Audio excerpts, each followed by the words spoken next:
안녕하세요. 낙서인간입니다. 오늘 읽을 책은 유발 하라리가 쓴 넥서스입니다. 이 책은 사피엔스와 호모데우스로 세계적인 반향을 불러일으킨 이스라엘 출신의 역사학자이자 철학자인 유발 하라리의 2024년작입니다. 유발 하라리는 이 책에서 인류의 역사를 정보 네트워크, 즉 정보의 흐름이라는 관점을 가지고 풀어냅니다.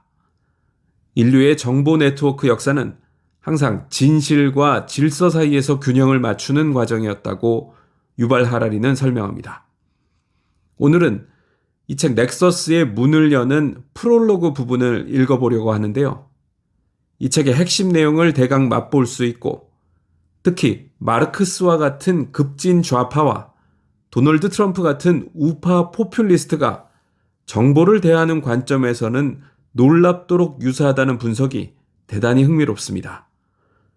자, 그럼 낭독을 시작해 보겠습니다. 우리는 우리 종을 호모 사피엔스라고 부른다. 지혜로운 사람이라는 뜻이다. 하지만 우리가 이 이름에 얼마나 걸맞은 존재인지는 논란의 여지가 있다. 지난 10만 년 동안 우리 사피엔스는 실로 막대한 힘을 갖게 되었다.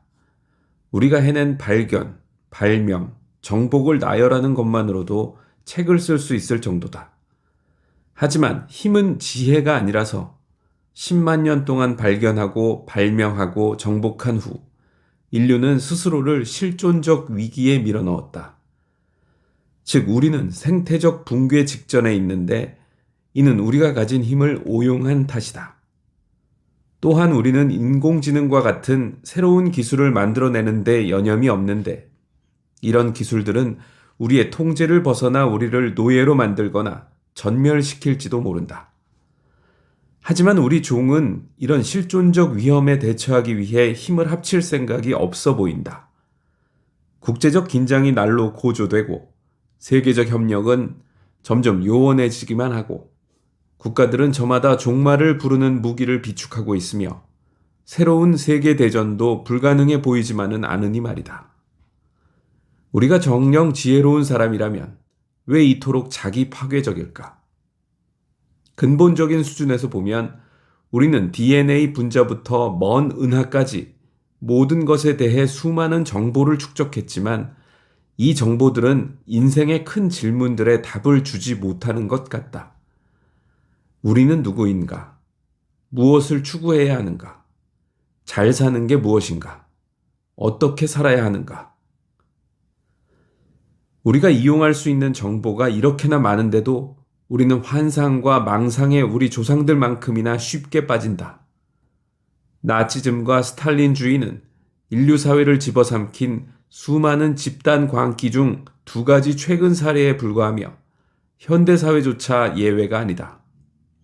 오늘날 인간이 석기시대 인간보다 훨씬 더 많은 정보와 힘을 보유하고 있다는 사실에는 아무도 이의를 제기하지 않지만 우리가 우리 존재와 우주에서의 우리 역할을 훨씬 잘 이해하고 있는지는 의문이다. 왜 우리는 정보와 힘을 축적하는 데는 이렇게 뛰어나면서 지혜를 얻는 데는 그다지 성공하지 못했을까? 역사를 통틀어 많은 종교적, 철학적 전통의 공통된 믿음은 인간 본성에 치명적인 결함이 있어서 우리가 제어할 수 없는 힘을 가지려는 유혹에 빠진다는 것이다. 그리스 파이톤 신화는 자기가 태양신 헬리오스의 아들임을 알게 된 소년에 대한 이야기다. 파이톤은 신의 자식임을 증명하고 싶어서 헬리오스에게 태양 마차를 몰게 해달라고 조른다. 헬리오스는 파이톤에게 태양 마차를 끄는 천상의 말들은 인간이 통제할 수 없다고 경고한다. 그럼에도 파이톤이 고집을 부리자 결국 태양신은 마음이 약해진다. 하늘로 자랑스럽게 올라간 후 파이톤은 실제로 마차에 대한 통제력을 잃는다. 태양이 경로를 이탈하여 초목을 모조리 불태우고 수많은 생명을 죽인 후 지구 자체를 태워버리려는 찰나 제우스가 개입하여 파이톤을 벼락으로 내리친다. 교만한 인간은 불길에 휩싸인 채 별똥별처럼 하늘에서 떨어지고 신들은 하늘의 통제권을 되찾아 세상을 구한다. 2000년 후 산업혁명이 첫 발을 내디디며 수많은 일에서 기계가 인간을 대체하기 시작했을 때 요한 볼프강 폰 괴테는 마법사의 제자라는 교훈적인 이야기를 발표했다. 이 시에서 늙은 마법사는 젊은 제자에게 작업장을 맡기며 자신이 없는 동안 강에서 물을 길어오는 것과 같은 몇 가지 잡일을 하도록 시킨다. 제자는 일을 쉽게 하기로 결심하고 마법사의 주문 중 하나로 빗자루에 마법을 걸어 자기 대신 물을 길어오게 한다. 하지만 제자는 빗자루를 멈추는 방법을 모르고 빗자루는 점점 더 많은 물을 길어와 작업장을 물바다로 만들 태세다. 겁에 질린 제자는 마법에 걸린 빗자루를 도끼로 2동강 내지만 반토막 난 빗자루 조각은 각각 또 다른 빗자루가 된다. 이제 마법에 걸린 2개의 빗자루가 길어오는 물로 작업장이 잠기고 있다. 늙은 마법사가 돌아오자 제자는 도와달라고 애원한다. 제가 불러낸 영혼들, 이제 다시는 떨쳐낼 수 없군요. 마법사는 즉시 주문을 풀고 물난리를 멈춘다. 제자와 인류에게 주는 교훈은 분명하다. 통제할 수 없는 힘을 함부로 불러내면 안 된다. 마법사의 제자와 파이톤에 관한 교훈적인 우화는 21세기를 사는 우리에게 무엇을 말할까? 우리가 그 이야기들의 경고를 귀담아 듣지 않은 것은 확실하다. 우리는 이미 지구의 기후를 불안정하게 만들었고 마법에 걸린 빗자루, 드론, 챗봇, 그리고 우리의 통제력을 벗어나 우리가 의도하지 않은 결과의 홍수를 일으킬지도 모르는 알고리즘 영혼을 수십억 개나 불러냈다. 그렇다면 우리는 어떻게 해야 할까? 앞의 우화들은 신이나 마법사가 와서 우리를 구해줄 때까지 기다리라는 것 외에는 뾰족한 답을 내놓지 않는다. 이것은 물론 엄청나게 위험한 메시지다. 사람들에게 책임을 내팽개치고 대신 신과 마법사를 믿으라고 부추기기 때문이다. 게다가 마차, 빗자루, 알고리즘과 마찬가지로 신과 마법사도 다름 아닌 인간이 만들어낸 발명품이라는 사실을 깜빡한다. 실제로 우리가 강력한 무언가를 만들어 의도하지 않은 결과를 초래하는 행동 패턴을 보이기 시작한 것은 증기기관이나 AI가 생겼을 때가 아니라 종교가 생겼을 때였다. 예언자들과 신학자들은 강력한 영혼들을 소환했지만 이 영혼들은 가져다 준다던 사랑과 기쁨 대신 때때로 세상을 피로 물들였다. 파이톤 신화와 괴테의 시가 유용한 조언이 되지 못하는 이유는 그 이야기들이 인간이 힘을 얻는 방식을 잘못 이해했기 때문이다. 두 우화에서 모두 한 인간이 막대한 힘을 얻고 나서 교만과 탐욕에 빠진다. 따라서 결론은 개인의 심리적 결함이 힘을 남용하게 만든다는 것이다. 이 단순한 분석은 인간의 힘이 개인의 노력만으로 얻어진 결과가 아니라는 점을 간과한다. 힘은 항상 많은 사람들이 협력할 때 나온다. 따라서 인간이 힘을 남용하는 원인은 개인 심리에 있지 않다. 인간은 탐욕스럽고 교만하고 잔인하지만 동시에 사랑, 연민, 겸손, 기쁨도 느낄 수 있다. 물론 최악의 구성원들 사이에서는 탐욕과 잔혹함이 가장 중요한 덕목이라서 악의를 품은 행위자들은 권력을 남용할 마음을 쉽게 먹는다. 그렇다면 왜 인간 사회는 최악의 구성원에게 권력을 맡기는 선택을 할까? 예를 들어 1933년에 독일인 대부분은 사이코패스가 아니었다. 그렇다면 그들은 왜 히틀러에게 투표했을까? 통제할 수 없는 힘을 불러내는 인간의 경향은 개인 심리에서 나오는 게 아니라 대규모로 협력하는 우리 종의 독특한 특징에서 비롯한다. 이 책의 핵심 논지는 인간은 대규모 협력 네트워크를 구축함으로써 막대한 힘을 얻지만 바로 네트워크를 구축하는 그 방식 때문에 애초에 힘을 지혜롭게 사용하기가 쉽지 않다는 것이다. 즉, 우리의 문제는 네트워크 문제다. 더 구체적으로는 정보 문제다. 정보는 네트워크를 하나로 결속시키는 접착제다. 하지만 사피엔스는 수만 년 동안 신, 마법에 걸린 빗자루, AI 같은 것들에 대한 허구, 환상, 집단 망상을 꾸며내고 퍼뜨리는 방법으로 대규모 네트워크를 구축하고 유지해 왔다. 인간 개개인은 자신과 세상에 대한 진실을 추구하는 경향이 있어도 대규모 네트워크는 허구와 환상에 의존하여 사회 구성원들을 묶고 질서를 유지한다.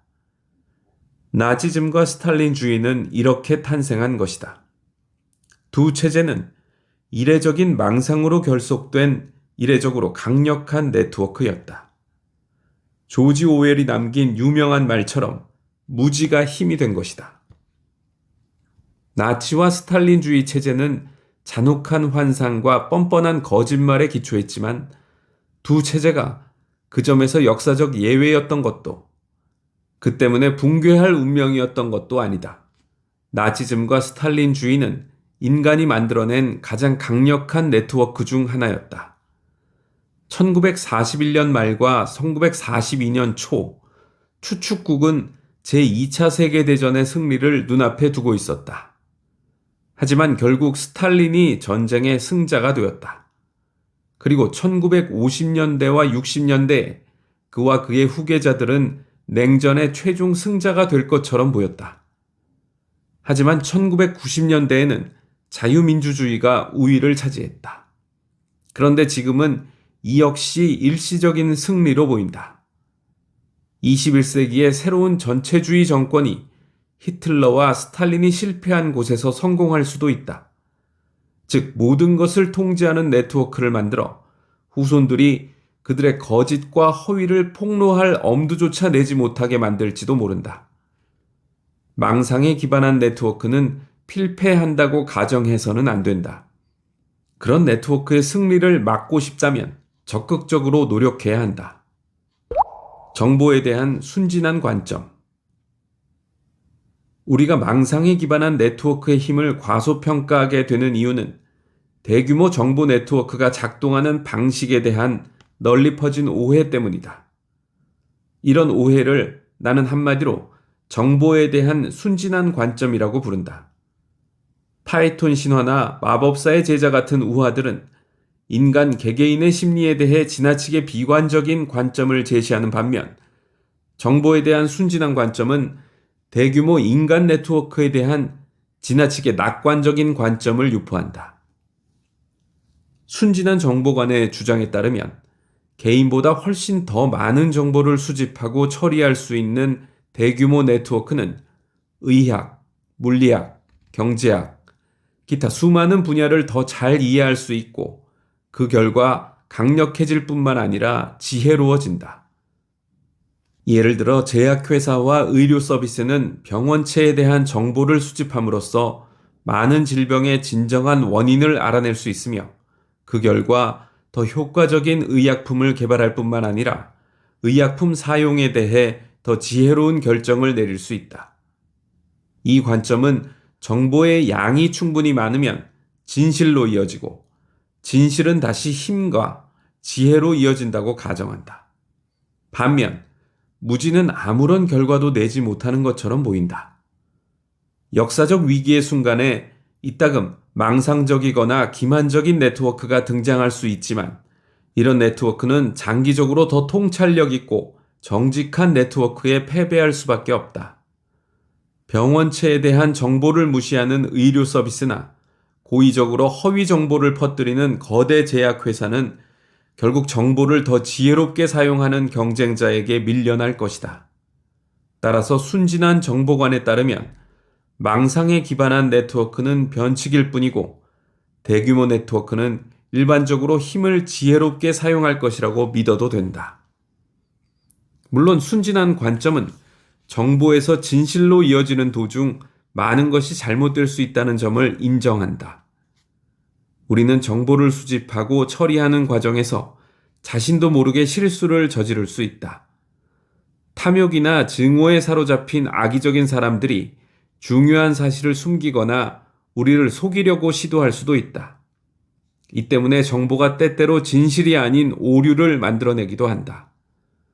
예를 들어 불완전한 정보, 잘못된 분석 또는 허위 정보 등으로 인해 전문가들조차 특정 질병의 진짜 원인을 잘못 파악할 수 있다. 하지만 순진한 정보관은 우리가 정보를 수집하고 처리하는 과정에서 맞닥뜨리는 문제들 대부분은 훨씬 더 많은 정보를 수집하고 처리하면 해결된다고 본다. 오류를 완전히 피할 수는 없지만 대체로는 정보가 많을수록 정확성이 높아진다는 것이다. 의사 한 명이 환자 한 명을 진찰하여 전염병의 원인을 파악하는 것보다 의사 수천 명이 환자 수백만 명의 데이터를 수집할 때 성공할 가능성이 높다. 의사들이 공모하여 진실을 숨길 경우 의료 정보를 대중과 탐사보도 기자들에게 더 자유롭게 공개하면 사기가 드러날 것이다. 이 관점에 따르면 정보 네트워크는 규모가 커질수록 진실에 더 가까워지는 것이 틀림없다. 당연한 말이지만 우리가 정보를 정확하게 분석하여 중요한 진실을 발견한다고 해서 그 결과물을 지혜롭게 사용한다는 보장은 없다. 지혜는 흔히 올바른 결정을 내리는 것을 의미하지만 무엇이 올바른 것인지는 사람, 문화, 이념에 따라 다를 수 있다. 새로운 병원체를 발견한 과학자는 아마 사람들을 보호하기 위해 백신을 개발할 것이다. 하지만 만일 그 과학자나 그의 정치적 지배자가 일부 인종은 열등함으로 전멸시켜야 한다는 인종차별주의를 믿는다면 새로운 의학 지식이 수백만 명을 죽이는 생물학 무기를 개발하는 데 쓰일 수도 있다. 이 경우에도 정보에 대한 순진한 관점은 더 많은 정보가 있으면 문제가 적어도 일부는 해결된다고 주장한다. 순진한 정보관에 따르면 가치관의 차이는 실제로는 정보 부족이나 고의적인 허위 정보 때문에 생긴다. 다시 말해 인종차별주의자들은 생물학과 역사에 대한 사실들을 잘 모르는 정보가 어두운 사람들인 것이다. 그들은 인종이 유효한 생물학적 범주라고 생각하며 가짜 음모론에 세뇌되어 있다. 그러므로 인종차별주의는 사람들에게 더 많은 생물학적, 역사적 사실을 제공하면 해결된다. 시간이 걸릴 수는 있지만 자유로운 정보시장에서는 결국 진실이 승리할 것이다.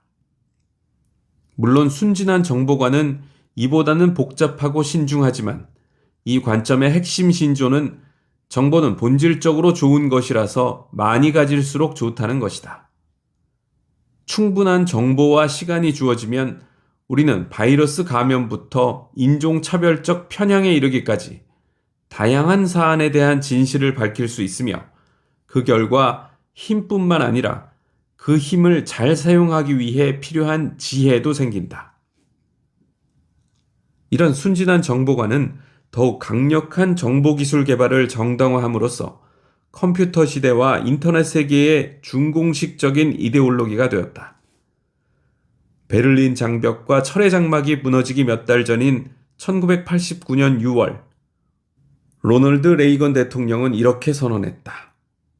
전체주의적 통제라는 골리앗은 마이크로칩이라는 다윗에 의해 빠르게 무너질 것이고 최고의 빅브라더도 통신기술 앞에 점점 무력해지고 있습니다. 정보는 현대 사회의 산소입니다. 정보는 가시철조망으로 덮인 벽 속으로 스며들고 전기가 흐르고 부비 트랩이 설치된 국경을 넘나듭니다. 전자빔의 산들바람은 철의 장막을 그것이 마치 레이스인 양 뚫고 들어옵니다. 2009년 11월 버락 오바마는 상하이를 방문했을 때 중국인들에게 같은 취지의 말을 했다. 나는 기술의 신봉자이며 정보의 흐름에 관한 한 개방성을 믿습니다. 나는 정보가 자유롭게 흐를수록 사회가 튼튼해진다고 생각합니다. 사업가들과 기업들도 정보기술에 대해 비슷한 장밋빛 전망을 내놓는다. 이미 1858년에 뉴 잉글랜더의 사설은 전신의 발명에 대해 지구상의 모든 국가가 서로 생각을 교환할 수 있는 도구가 만들어진 지금 오래된 편견과 적대감은 더 이상 설 자리가 없다고 논평했다. 거의 2세기와 2번의 세계대전을 거친 후 마크 저커버그는 페이스북의 목표는 사람들이 더 많은 것을 공유하도록 도움으로써 세상을 더 개방적으로 만들고 사람들 사이의 이해를 촉진하는 것이라고 말했다. 저명한 미래학자이자 기업가인 레이 커즈와일은 2024년에 출간한져서 특이점이 더 가까워졌다 해서 정보기술의 역사를 개관하며 기하급수적으로 발전하는 기술 덕분에 삶의 거의 모든 측면이 점점 나아지고 있는 것이 현실이라고 결론 내린다. 인류 역사의 장대한 흐름을 되돌아보고 나서 그는 인쇄술의 발명과 같은 사례들을 들며 정보기술은 본질적으로 문해력, 교육, 부, 위생, 건강, 민주화, 폭력 감소 등 인간 삶의 거의 모든 측면을 발전시키는 선순환을 낳는 경향이 있다고 주장한다. 순진한 정보관을 가장 간명하게 요약한 말을 꼽자면 전 세계의 정보를 정리하여 모두가 편리하게 이용할 수 있도록 하는 것이라는 구글의 사명 선언문일 것이다. 괴테의 경고에 대한 구글의 답변은 이렇다. 스승의 비밀 주문책을 슬쩍한 한 명의 제자는 재앙을 초래할 수 있지만 많은 제자들이 전 세계 모든 정보에 자유롭게 접근할 수 있을 때 그들은 이를 도와줄 마법의 빗자루를 만들어낼 뿐만 아니라 그것을 지혜롭게 다루는 방법도 배울 것이다. 구글 대 괴테. 물론 인간이 더 많은 정보를 가짐으로써 세상을 더 잘 이해하고 힘을 더 지혜롭게 사용할 수 있었던 사례가 무수히 많다는 점을 잊어서는 안 된다. 예를 들어 유아 사망률의 극적인 감소를 생각해보라. 요한 볼트강 폰 괴테는 7남매 중 맞이였지만 그와 그의 여동생 코르넬리아만이 7번째 생일을 맞이할 수 있었다. 병마가 남동생 헤르만 야코프를 6살에 데려갔고 여동생 카타리나 엘리자베트를 4살에, 요한나 마리아는 2살에, 게오르크 아돌프는 8개월일 때 데려갔으며 5번째 동생은 이름도 없이 사산되었다. 코르넬리아도 26살에 병으로 사망하면서 요한 볼프강은 살아남은 유일한 자녀가 되었다. 요한 볼프강 폰 괴테 본인은 이후 5자녀를 두었는데 그중 장남 아우구스트만 빼고 모두가 생후 2주를 넘기지 못하고 사망했다. 모든 가능성을 고려할 때 원인은 괴테와 그의 아내 크리스티아네의 혈액형 부적합이었을 것이었다. 첫 임신에 성공한 후 산모에게 태아의 혈액에 대한 항체가 생겼기 때문이다. RH 질환으로 알려져 있는 이 질환은 지금은 효과적으로 치료할 수 있어서 치사율이 2% 이하지만 1790년대에는 평균 치사율이 50%에 달했고 괴테의 둘째 아이부터 5째 아이까지 4자녀에게 그것은 사형 선고와 같았다. 18세기 후반 독일의 부유한 가정이었던 괴테 가문에서도 총 아동 생존율은 25%로 암울할 정도로 낮았다. 12아이 중 셋만 성인이 되었다. 이 끔찍한 통계는 이례적인 것이 아니었다. 괴테가 마법사의 제자를 쓴 1797년에 독일 어린이의 약 50%만이 15살까지 살아남았다. 세계 대부분의 지역이 같은 상황이었을 것이다. 반면에 2020년에는 전 세계에서 태어난 아이의 95.6%가 15살 생일을 넘겼고 독일은 그 수치가 99.5%에 달했다. 혈액형 등의 문제들에 대한 방대한 양의 의료 데이터를 수집하고 분석하고 공유하지 않았다면 이런 획기적인 성과는 불가능했을 것이다. 따라서 이 경우에는 순진한 정보관이 옳았다. 하지만 순진한 정보관은 전체 그림의 일부만 본다. 근대사를 제대로 이해하기 위해서는 아동 사망률의 감소 외에도 많은 것을 고려해야 한다. 최근 몇 세대 동안 인류의 정보 생산은 양과 속도에서 공이 전례 없는 증가를 보였다.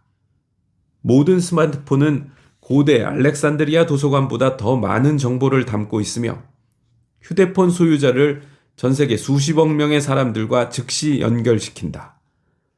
하지만 숨막힐 듯 빠른 속도로 유통되는 이 모든 정보 때문에 인류는 그 어느 때보다 자멸에 가까이 와 있다.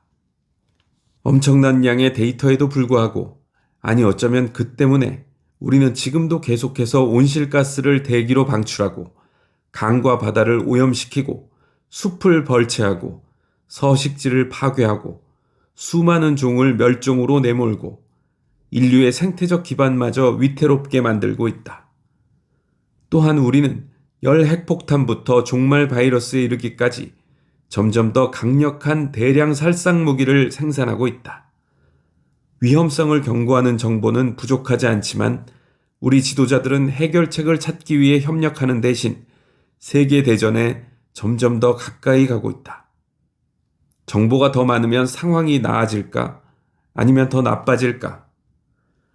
우리는 머지않아 알게 될 것이다.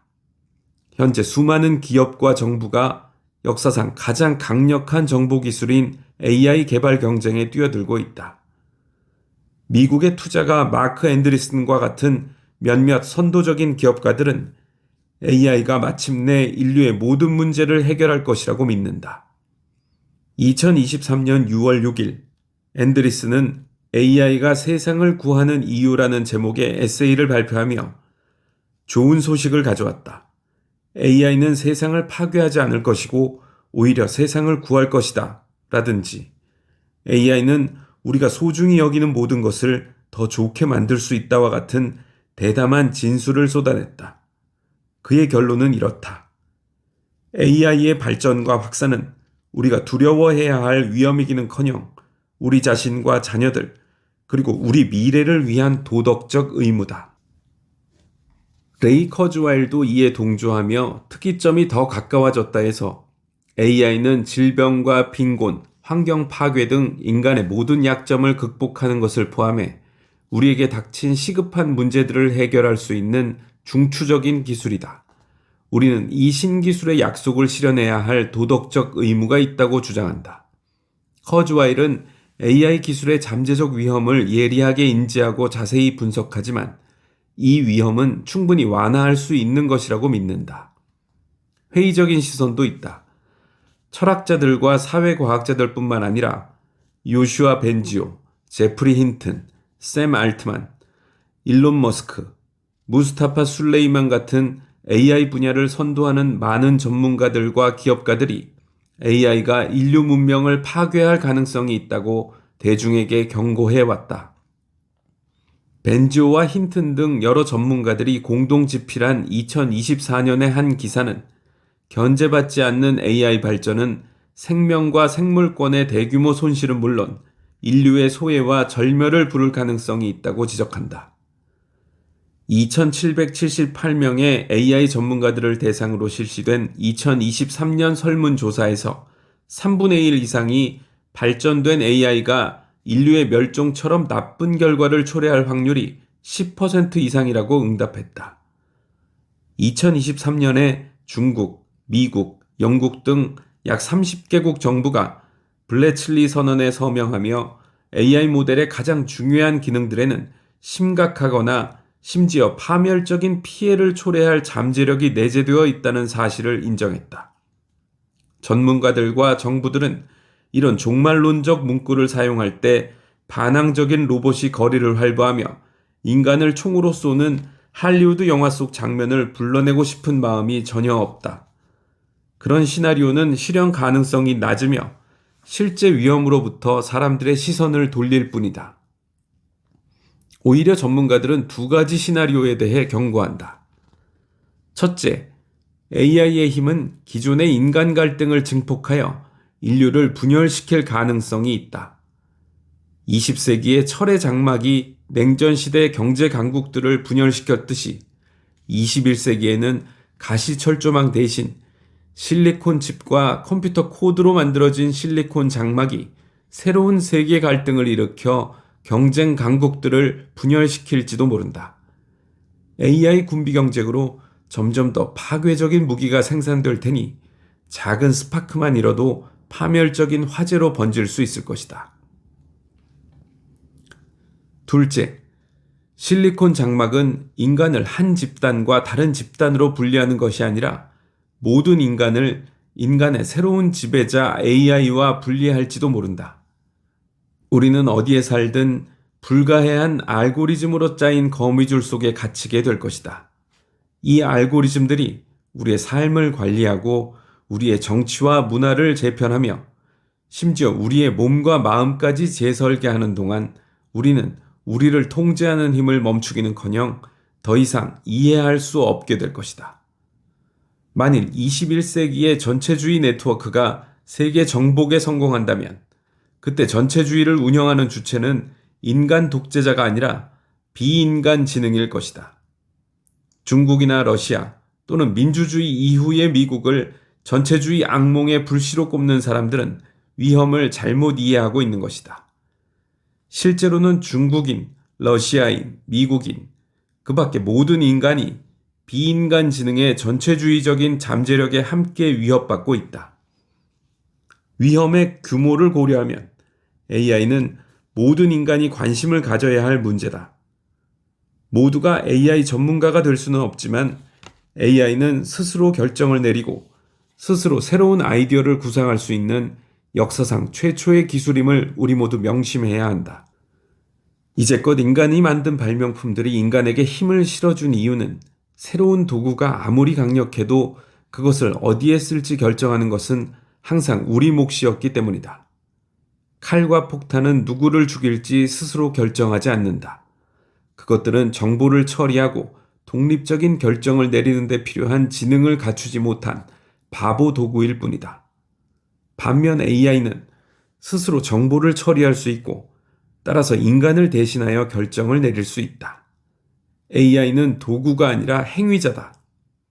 또한 AI는 정보를 자유자재로 활용하여 스스로 음악부터 의료에 이르는 다양한 분야에서 새로운 아이디어를 생성할 수 있다. 축음기는 음악을 재생했고 현미경은 세포의 비밀을 보여주었지만 축음기가 새로운 교향곡을 작곡하거나 현미경이 신약을 합성할 수는 없었다. AI는 이미 스스로 예술을 창조하고 과학적 발견을 할 수 있다. 그리고 앞으로 몇십 년 내에 AI는 유전 코드를 작성하거나 아니면 비유기적 존재를 살아 움직이게 하는 비유기적 코드를 작성함으로써 새로운 생명 형태를 창조할 수 있을 것이다. AI 혁명의 초기 단계인 지금 이 순간에도 컴퓨터는 이미 우리에게 대출을 해줄지, 우리를 직장에 고용할지, 교도소에 보낼지와 같은 결정을 내린다. 이런 추세는 앞으로 더욱 강화되고 가속화될 것이고, 그러면 우리는 자신의 삶을 이해하기가 더욱 어려워질 것이다. 과연 컴퓨터 알고리즘이 지혜로운 결정을 내리고 더 나은 세상을 만들 것이라고 믿을 수 있을까? 그것은 빗자루에 주문을 걸면 물을 길어올 것이라는 믿음보다 훨씬 더 위험한 도박이다. 그리고 이 도박에 우리가 거는 것은 단지 인간의 삶만이 아니다. AI는 우리 종의 역사뿐만 아니라 모든 생명 형태의 진화 경로를 바꿀 가능성이 있다. 정보의 무기화. 2016년에 나는 새로운 정보 기술이 인류에게 가져올 위험들 중 일부를 조명한 책 호모데우스를 출간했다. 그 책에서 나는 역사의 진짜 주인공은 호모사피엔스가 아니라 언제나 정보였으며 과학자들은 역사 외에 생물학, 정치, 경제도 점점 정보 흐름의 관점에서 이해하고 있다고 주장했다. 동물, 국가, 시장은 모두 정보 네트워크로 환경에서 데이터를 흡수하여 결정을 내리고 그 데이터를 다시 내보낸다.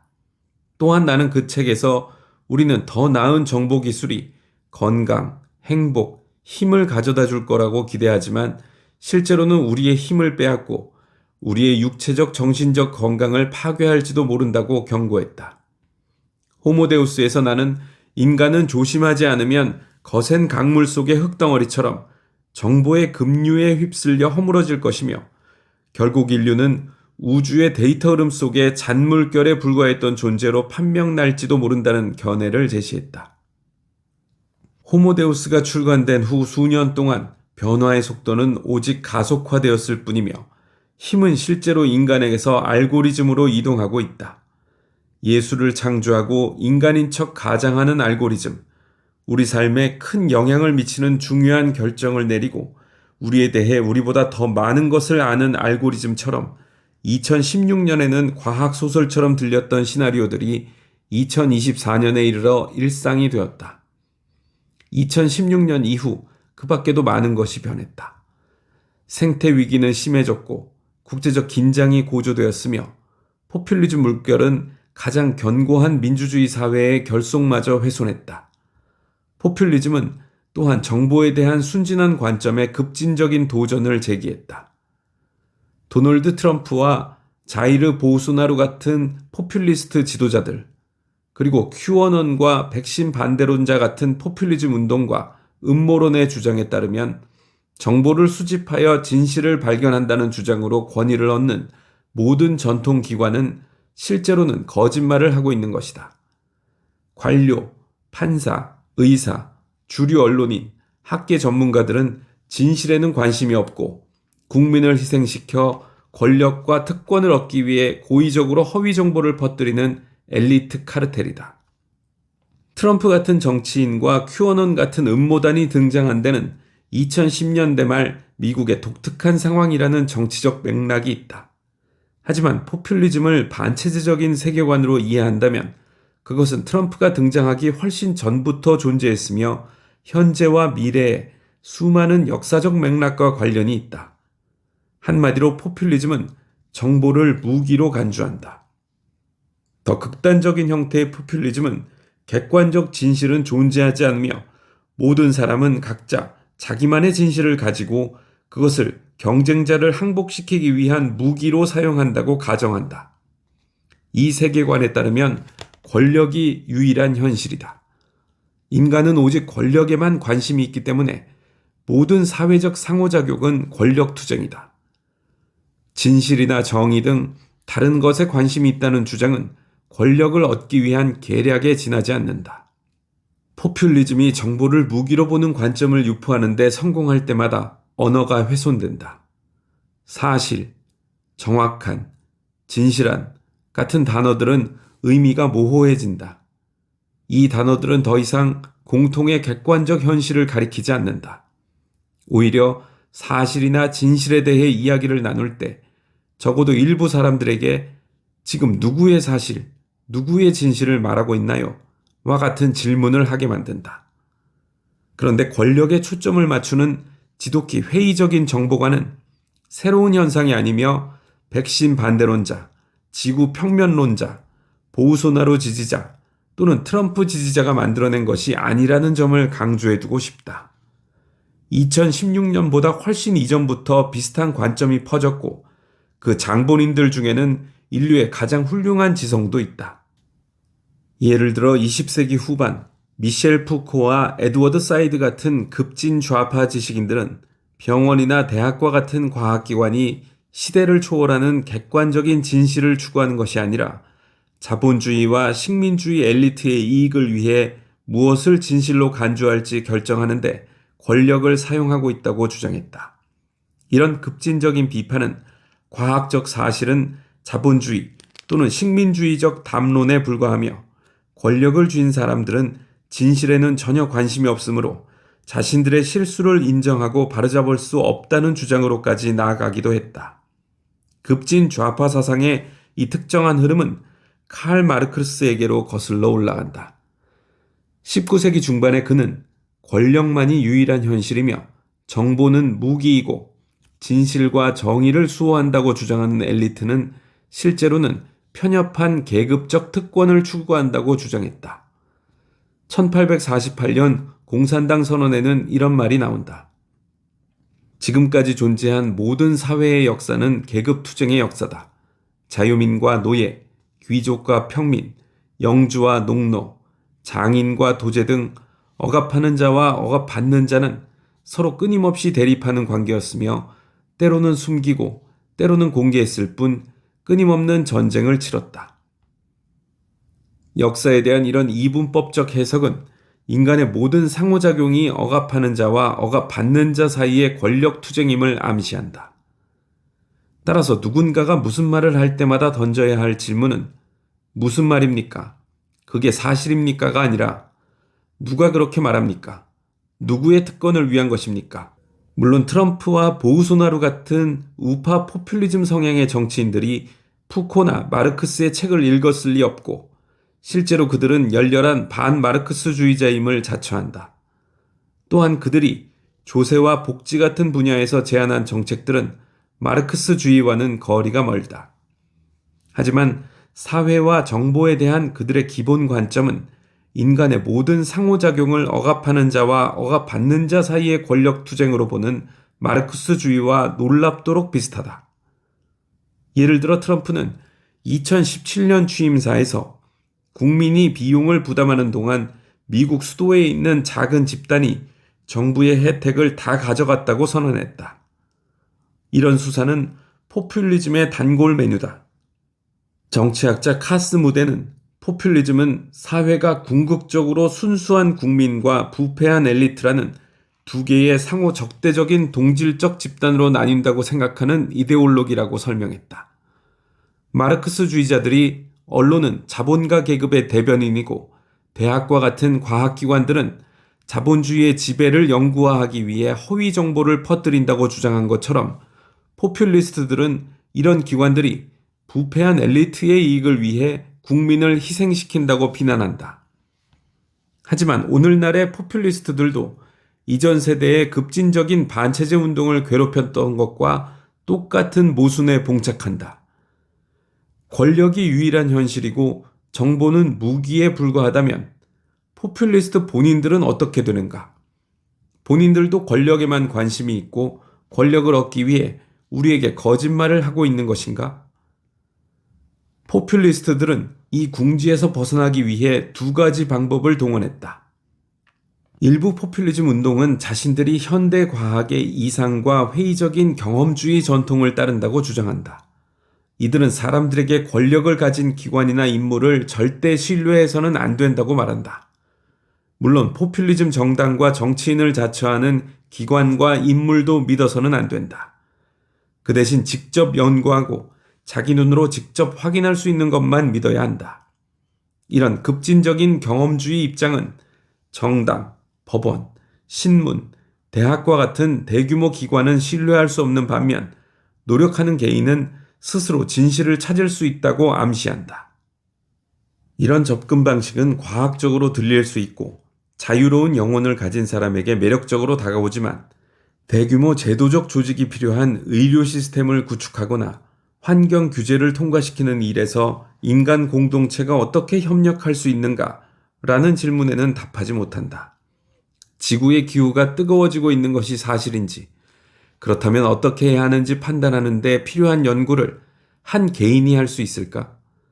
지난 수세기 동안에 신뢰할 만한 기후 데이터를 확보하는 일은 말할 것도 없고 전 세계 기후 데이터를 수집하는 일을 한 사람이 할 수 있을까? 직접 연구한 것만 믿으라는 말은 언뜻 과학적으로 들리지만 사실상 객관적 진실은 존재하지 않는다는 말과 같다. 과학은 개인적인 탐구가 아니라 제도적인 협업이다. 포퓰리즘이 궁지에서 빠져나오기 위해 동원하는 또 다른 방법은 연구를 통해 진실을 찾으려는 현대 과학의 이상을 포기하고 대신 신의 계시나 신비주의에 의존하는 시대로 돌아가는 것이다. 기독교, 이슬람교, 힌두교와 같은 전통 종교들은 일반적으로 인간을 전지전능한 신의 개입을 통해서만 진실에 접근할 수 있는 권력의 굶주린 믿을 수 없는 존재로 간주해 왔다. 2010년대와 2020년대 초반 브라질에서 튀르키예, 미국에서 인도에 이르기까지 포퓰리즘 정당들은 이런 전통 종교의 입장에 동조했다. 이들은 현대 제도에 대한 급진적 의구심을 표명하는 반면 고대 경전에 대해서는 완전한 믿음을 선언했다. 포퓰리스트들은 뉴욕타임스나 사이언스에 실린 기사는 권력을 얻기 위한 엘리트의 계략에 불과하지만 성경, 꾸란, 베다에 쓰인 내용은 절대적 진리라고 주장한다. 이 주장의 변형된 버전은 트럼프와 보우소나르 같은 강력한 지도자를 신뢰하라고 부추긴다. 지지자들은 이런 정치인을 신의 메신저 또는 국민과 신비로운 유대로 묶인 존재로 묘사한다. 평범한 정치인들은 권력을 얻기 위해 국민을 속이지만 이런 카리스마 넘치는 지도자는 국민의 오류 없는 대변자로서 그런 거짓말을 낱낱이 폭로한다. 포퓰리즘의 반복되는 역설 중 하나는 모든 엘리트가 권력에 위험할 정도로 굶주려 있다고 경고하는 것으로 시작하지만 대개 야심 가득한 한 명의 지도자에게 모든 권력을 맡기는 것으로 끝난다는 것이다. 포퓰리스트들은 하필이면 인류가 생태계 붕괴, 세계 대전, 통제불능의 기술과 같은 실존적 도전에 직면한 이때 대규모 기관과 국제 협력에 대한 신뢰를 흔들고 있다. 포퓰리스트들은 복잡한 인간의 기관을 신뢰하는 대신 파이톤 신화와 마법사의 제자가 건네는 것과 똑같은 조언을 한다. 신이나 위대한 마법사가 개입하여 모든 것을 바로잡을 것이라고 믿어라. 이 조언을 받아들인다면 우리는 단기적으로는 권력에 굶주린 최악의 인간의 소나기에 잡히게 되고 장기적으로는 새로운 AI 지배자의 소나기에 잡히게 될 것이다. 아니면 지구가 인간이 살기 힘든 곳이 되어 우리는 아무데도 존재할 수 없을지도 모른다. 카리스마 넘치는 지도자나 불가해한 AI에게 권력을 넘겨주고 싶지 않다면 먼저 정보가 무엇인지, 정보가 인간 네트워크의 구축을 어떻게 돕는지, 정보가 진실이나 권력과 어떤 관계인지 이해할 필요가 있다. 포퓰리스트들이 순진한 정보관을 의심하는 것은 옳지만 권력이 유일한 현실이며 정보는 무기에 불과하다는 생각은 잘못되었다. 정보는 진실의 원재료가 아니지만 단순히 무기인 것도 아니다. 이런 양극단 사이에서 우리는 인간의 정보 네트워크와 힘을 현명하게 다루는 인간의 지혜에 대한 복합적이고 희망적인 관점을 충분히 찾을 수 있다. 이 책은 그런 중간지대를 탐색하려고 한다.